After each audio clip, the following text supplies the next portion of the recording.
name is Lacey and today I'm going to do my April 2023 TBR. So I have read a lot of books this month. I think I read the most books I've read this year in March, but the majority of them are not on my TBR. I'm going really well with my TBR. I think I got like 4 or 5 books left, which for me is really good. If you see me do my TBR before, we are doing again. There's no +2s, +4s, or skips, or reverses. I do 10 cards and the cards relate to prompts that I have stored on my phone. Okay, so the first card is a 6. Okay, we got 1 6, which is to read a middle grade. The next card is an 8. An 8 is a backlist title. Number 3 is a 9. Oh, which is a classic. I haven't had a classic in such a long time. Okay, so that's 3. Number 4 is another 6. This game is going differently than I expected it to. Number 5 is an 8, which is another backlist. A backlist is something published before 2020. Number 6 is another 9. Number 7 is a 2. Oh good, we got a 2, which is finish/continuous series. Number 8 is a 7, which is to read a romance. Next one is a 9, which is to read another classic. So I've got 3 classics on this list. And last one is to read 2 of an author's books. Okay, so that's the prompts picked, and I got a 6 first, and that was to read a middle grade. The 2 middle grades I've chosen are part of series, so I won't tell you the premise of them. When I forget that what it's about is the Magic Misfits series, and I'm reading The Minor Third by Neil Patrick Harris. That's why it's about this boy named Carter who was abandoned by his family, and I think he's wardened by magicians because he's also a magician. And I really do like this series. I just haven't picked it up and read it in about maybe like 6 months to a year. I do enjoy it, I just haven't continued with it, but I hope to. So yeah, that's that one. Also picked up Pages & Co, the Booksmart's list, which is number 4. I believe, yes, it's number 4. So this series is up to number 5. I haven't got number 5 yet, even though I really should. I just haven't. So this book is about Tilly, and Tilly is a book wanderer, and she can wander through books. I don't want to mention anything because that could be spoilers, but that's the gist of the book.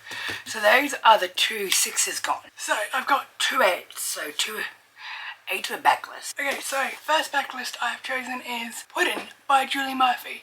This is the companion novel to Dumpling. I have read Dumpling, haven't read anything else by her, even though I've got all of her books. When I read Dumpling, I loved it. Millie Michael Chuck has gone to Fat Cat every year since she was a little girl. Not this year.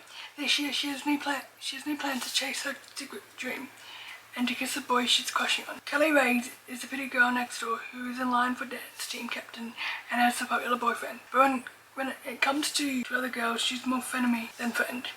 When circumstances bring the girls together over the course of a semester, they surprise everyone, especially themselves, by realizing that they might have more in common than they ever imagined. Oh, I'm kind of excited for this book actually. I don't know, but I haven't read it yet. I have another 8. Another backlist is Made You Up by Francesca Zappia. This book is about Fania and other mental illnesses, so please, if you want to read this book, please proceed with caution. This wasn't my December TBR. I just didn't get around to it because I wasn't in the right headspace. I think I am now. If I can't read it still, I will read it. This is going to be a book that I will finally read when I'm in a headspace that I feel comfortable with. And if anything happens throughout the month where I'm not comfortable with reading it, I'll just pick another book. Okay. I'm excited to read this book. I read Eliza and Her Monsters by this author. I've got 3 classics that I have to read. So the 3 classics I have chosen are Dracula by Bram Stoker. I have not read this book at all before, so I don't know how I'm going to feel about it, but the next one that I have already started is The Romantic Poets by various authors who write poetry and are within the romantic genre of poetry. I'm up to page 32 and I'm reading a John Keats poem. The next one, which I have read, is 1984 by George Orwell. I read this book 11 years ago, and I don't know how I felt about it then. I know that this is about like a dystopian future that George Orwell thought up. The next one is a 2, which is 2 finish/continuous series, and that is going to be The Sad Ghost Clubs 3 by Lizzie Meddings. This is a graphic novel series and it's about people who have anxiety and depression and they mask themselves by being ghosts and they're teenagers, and it's such a good story and I love it, and I love it so much. So the next one is a 7, which is to read a romance. I've got a few romances here, but I think I'm going to go just a standalone book. I've chosen Must Love Books by Shauna Robinson, and this synopsis is: when Nora landed an editorial assistant role at Parsons First, she thought it would be the dream job, but after 5 years of admin and taking lunch orders, has come to the conclusion dream jobs do not exist. With her life spiraling and unable to afford rent, Nora does the only thing she can think of and starts freelancing for a rival publisher. But when Andrew Santos, a best-selling author who also happens to be quite attractive, is thrown into Nora's life, she must decide where her priorities lie and whether she's ready to choose herself and her future over her job. This sounds really interesting, and it's quite a short book, and I'm so excited for that because I love short books. And the final one is to be 2 of an author's books. I can either, oh, also I still need to do my cup, that as well, so I'm just thinking about what I can do.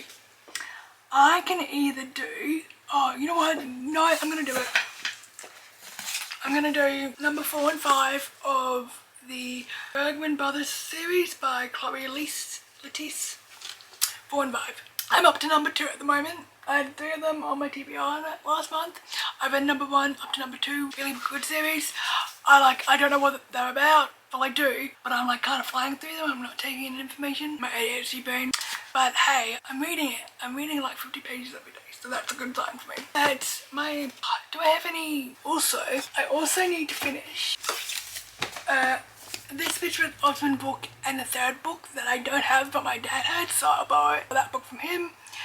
I'm just to say at the moment, we're reading the 2 books we are doing. So the cup is something that I started last month, and I need to read 5 books.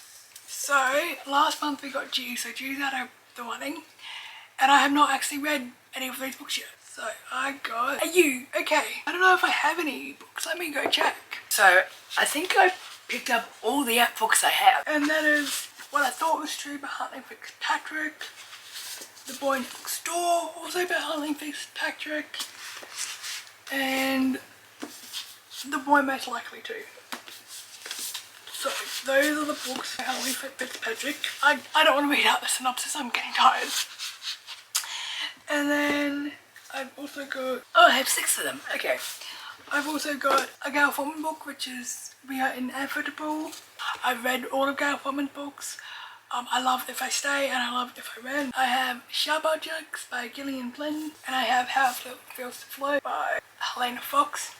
I believe that this one has trigger warning for mental health, for mental illness. I'm not entirely quite sure what type of mental illness. I will figure that out. But yeah, so those are the 6 books that I need to also read. So I have a big TBR. I don't know why I keep doing this to myself, but I'm just like in the mood to just all my books over and done with, if you know what I mean. Also, all my socials are linked below. Don't forget to subscribe, and I'll see you in my next one.